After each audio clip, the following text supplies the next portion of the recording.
Fala, galera, tudo bem com vocês? Cara, que atropelo do Botafogo para cima do Vasco.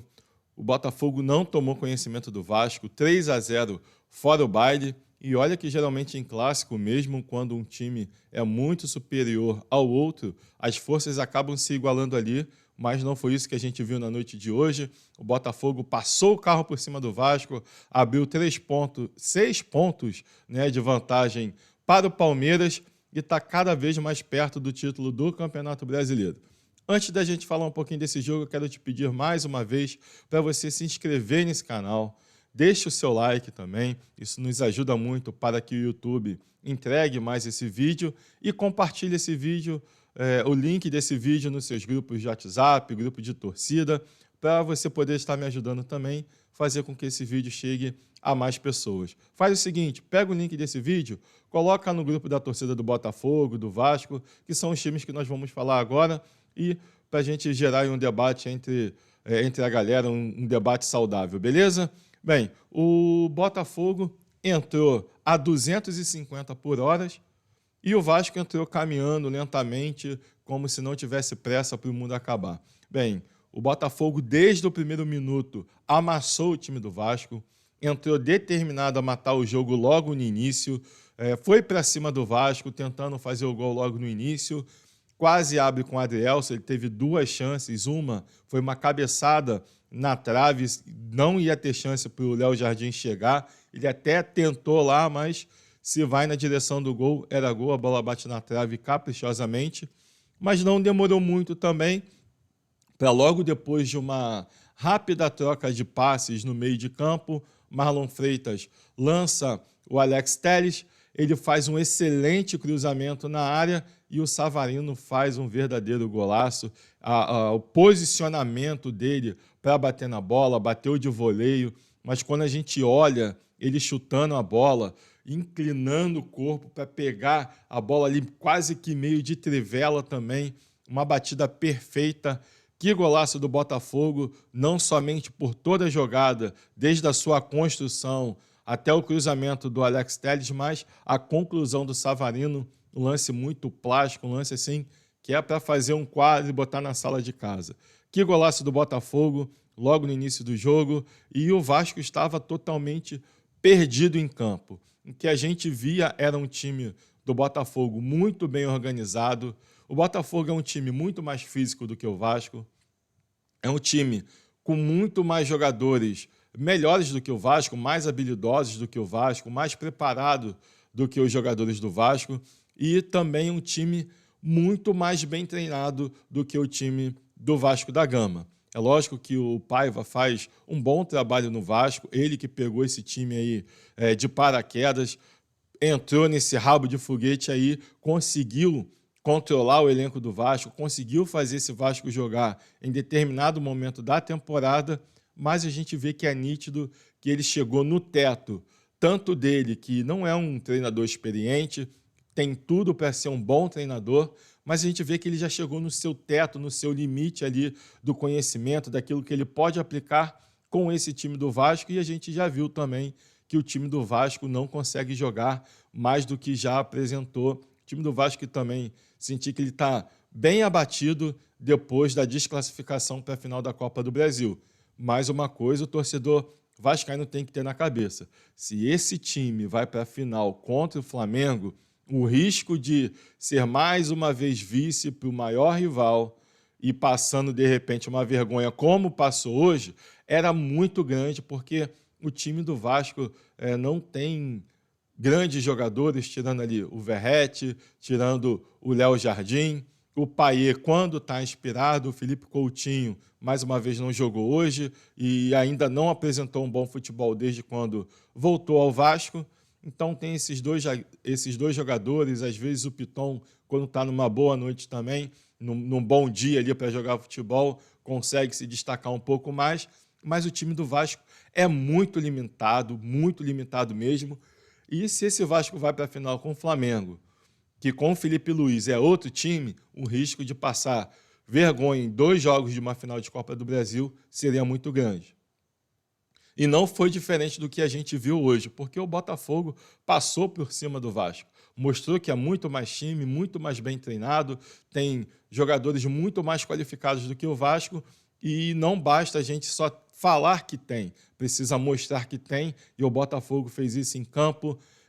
2 minutos depois de abrir o placar, numa falha do Hugo Moura, mas eu preciso ser justo também. O Hugo Moura chamou para si a falha que ele cometeu no segundo gol do Botafogo, mas é importante pontuar que o João Vitor dá um passe bem ruim para ele. Ele não consegue dominar a bola, é verdade, mas o João Vitor dá um passe meio que no contrapé do Hugo Moura. Ele dificultou a vida do Hugo Moura. Todo mundo sabe, todo mundo que vê futebol, que gosta de futebol, que joga futebol, entende o mínimo de futebol, sabe que essa bola no meio-campo é muito arriscada. Ou você tem plena certeza que você vai acertar esse passe e você está dando um passe para alguém que você vai ter plena certeza que vai saber dominar essa bola de costa para o adversário, tomando pressão do adversário e não vai perder a bola, ou você não dá o passe nessa situação. O João Vitor deu um passe na intermediária, no meio de campo, na frente da sua zaga, e ele mesmo acabou se expondo, porque ele dá um passe meio torto, o Hugo Moura não consegue dominar, perde a bola, e numa rápida saída ali com o Igor Jesus, o time do Botafogo, eu falo, não canso de falar desse quarteto do Botafogo com Savarino, Almada, Igor Jesus e Luiz Henrique. É muito rápido em questão de segundos, e o Luiz Henrique já estava na cara do Léo Jardim, e que finalização. Parece que o menino ficou nervoso, né, na cara do gol. Não à toa está na seleção, não à toa tem muita gente pedindo ele como titular da seleção brasileira. Que calma, que frieza e que finalização do Luiz Henrique.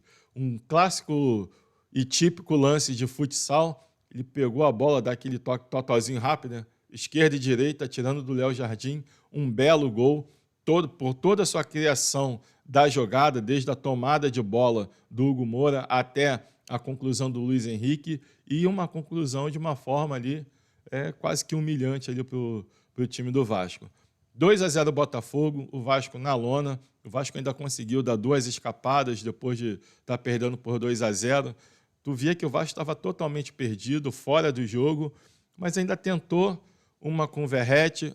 O John fez uma bela defesa, depois com o Paulo Henrique, que o John também fez uma bela defesa, e foi só isso que o Vasco conseguiu oferecer no seu ataque contra o Botafogo. O Botafogo, em nenhum momento, pareceu que ia tomar um gol. Um jogo muito seguro, a zaga perfeita na marcação, e o Botafogo ali com uma imposição, mais uma vez, uma imposição física muito forte para cima do Vasco. Eu falo isso aqui, já falei isso aqui outras vezes, gosto de repetir porque o elenco do Botafogo ele foi muito bem pensado, muito bem planejado, e você vê um time do seu goleiro até o seu atacante, todos eles muito fortes fisicamente, além de ser bons jogadores, alguns de seleção brasileira, como todo o quarteto de ataque, como alguns zagueiros, como o Alexander Barbosa, que está sendo cogitado a se naturalizar uruguaio para ir para a seleção do Uruguai, já que na seleção original dele, da Argentina, não chama ele, mas está aí cotado para ir para uma seleção também. É muito bom time do Botafogo, forte fisicamente, com bons jogadores, e o resultado está aí. Final de Libertadores, líder isolado do brasileiro com 6 pontos à frente do segundo colocado, e no jogo de hoje mostrou porque está à frente do campeonato, está numa final de Libertadores. Muito bem treinado o time. E o primeiro tempo ainda teve, no final do primeiro tempo, um pênalti que depois foi anulado pelo VAR, numa jogada do Igor Jesus. Ele ia passando como queria pelo João Vitor. João Vitor faz a falta. A princípio, o árbitro marca um pênalti. O VAR chama e ele é obrigado a dar falta porque começou a falta fora da área, foi bem no limite ali.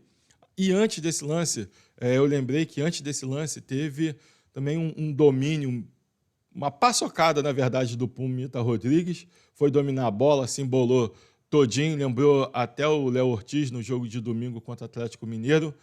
O Igor Jesus toma a bola, sai cara a cara com o Léo Jardim e o Igor Jesus perdeu o gol. Poderia ter feito o gol ali, eu senti também que o Botafogo, depois do 2-0, deu uma relaxada, deu uma acalmada ali nos ânimos, né? Diminuiu o ritmo, porque se aperta, seria uma goleada histórica para cima do Vasco.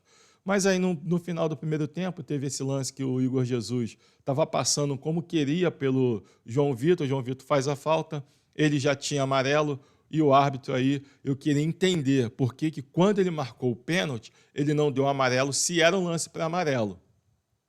Aí vocês vão falar, mas é porque não pode punir duplamente o time.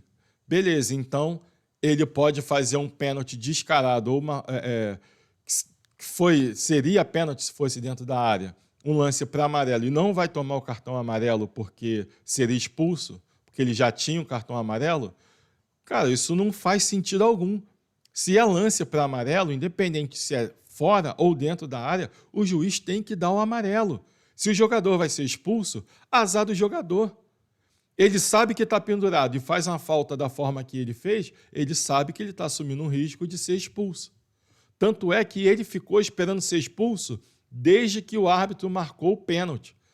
Você vê o lance, vê o replay e prestar atenção no João Vitor, no jogador do Vasco da Gama que fez o pênalti que depois foi anulado, ele, desde o momento que ele faz a falta, ele já olha para o juiz esperando ser expulso, porque ele sabe que ele fez um lance de falta para tomar amarelo. Enfim, o VAR anulou o pênalti, foi falta, e aí o juiz acabou expulsando o João Vitor. Isso faz com que tire aí toda e qualquer expectativa que o Vasco tinha de tentar uma reação, o que já não parecia 11 contra 11, com um jogador a menos chances ainda do Vasco tentar alguma coisa.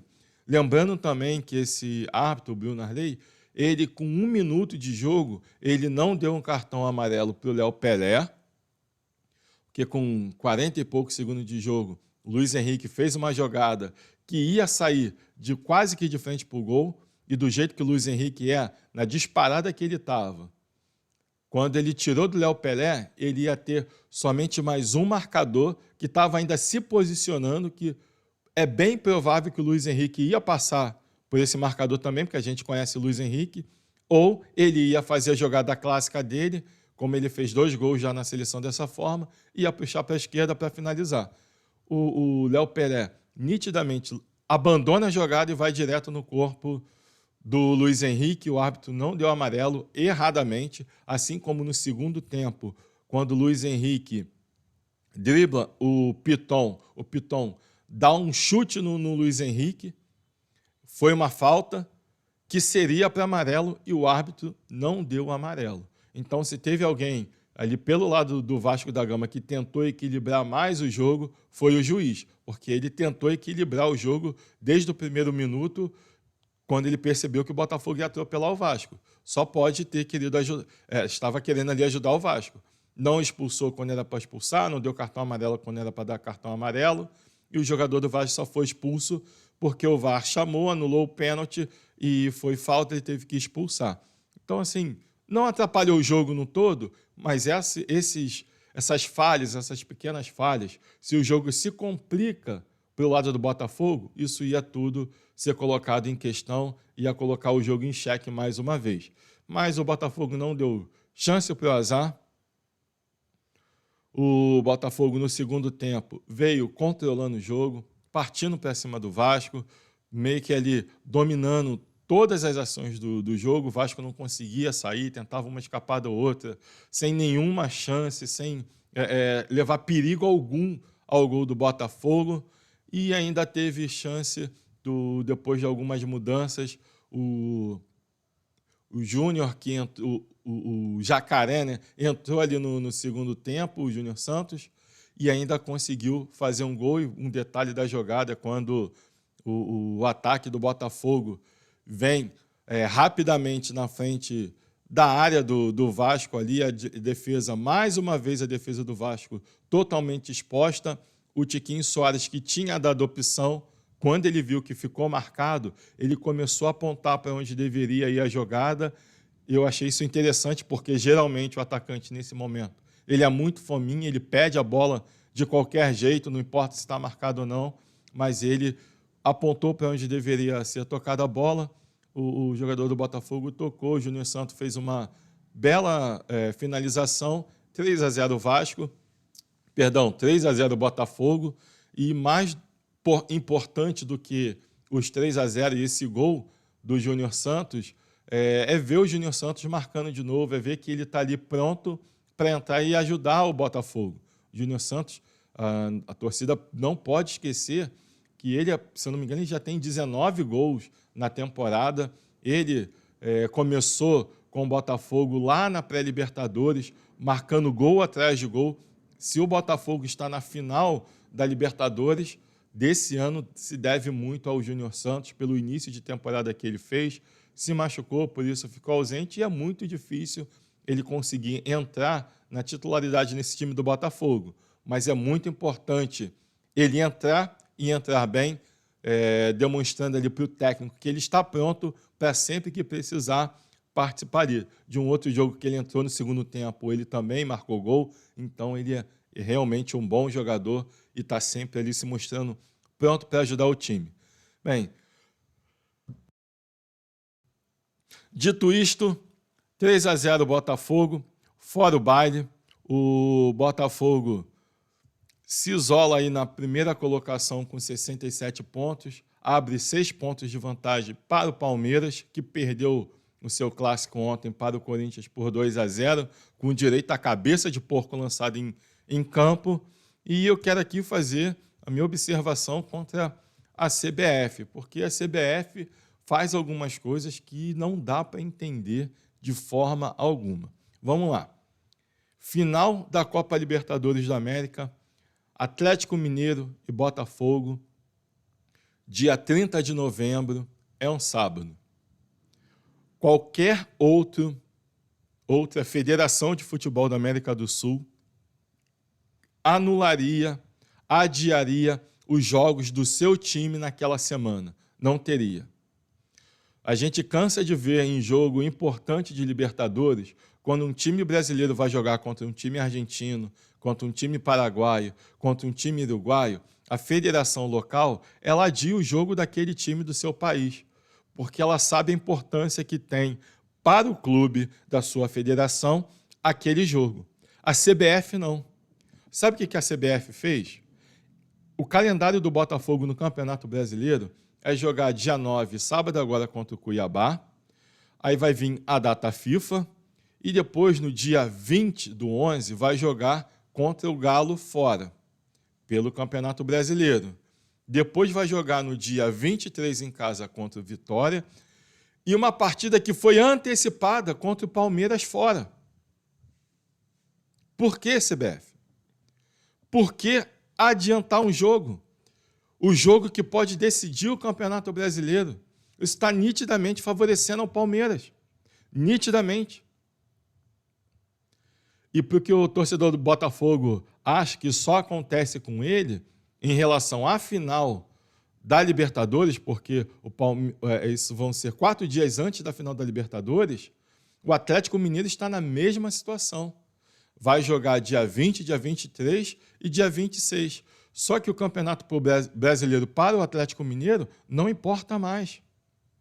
Não importa mais. Está muito longe, não tem chance de título. A única importância que vai ter é, se eles perderem a Copa do Brasil, tentar melhorar a sua classificação no Campeonato Brasileiro, mas, pelo que a gente vê na classificação, o Atlético Mineiro está em 10º lugar com 41 pontos. Ele está a 15 pontos do Internacional, que ganhou hoje, a 15 pontos do G4. Do 6º colocado, ele está 13 pontos de diferença. Então, praticamente impossível o Galo chegar no G6 do Campeonato Brasileiro. Então, o Campeonato Brasileiro para o Galo não existe mais. É só cumprir tabela. Para o Botafogo representa um título. E a CBF me pega e me põe o Botafogo para jogar antes de uma final de Libertadores, fazer 3 jogos em 6 dias, 3 jogos em 6 dias, sendo o último deles contra um confronto direto contra o Palmeiras. Isso é inadmissível, CBF. Não se faz isso. Isso é errado. E aí, mais uma vez, a CBF vai colocar em xeque a isonomia do Campeonato Brasileiro. Então, o que o Botafogo tem que fazer? Ganhar do Cuiabá em casa, buscar um resultado fora, e aí, em Vitória em casa, contra Vitória em casa, precisa ganhar.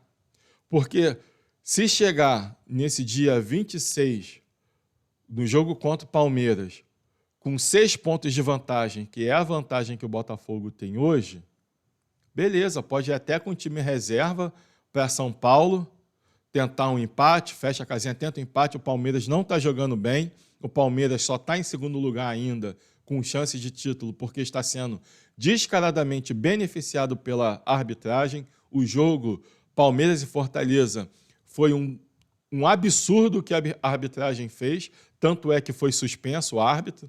Foi um absurdo aqueles pênaltis que foram dados, beleza? 2 pênaltis contra o Fortaleza. Então, assim, tá mais uma vez a CBF colocando a isonomia do campeonato no lixo, mas o Botafogo tem um campeonato nas mãos. Chega em São Paulo com pelo menos 6 pontos de vantagem, porque mesmo se perder, ainda vai ter somente 2 jogos para ganhar ali e administrar essa vantagem. E eu acho que o Palmeiras não vai ganhar os 3 jogos antes do jogo contra o Botafogo. Os jogos do Palmeiras também não são tão simples assim. Então, acredito muito que o Palmeiras vai chegar nesse jogo contra o Botafogo com uma desvantagem muito grande, talvez até mesmo sem chances já de título. O Palmeiras perdeu ontem para o Corinthians, agora vai pegar o Grêmio em casa, depois pega o Bahia fora e o Atlético Goianiense fora.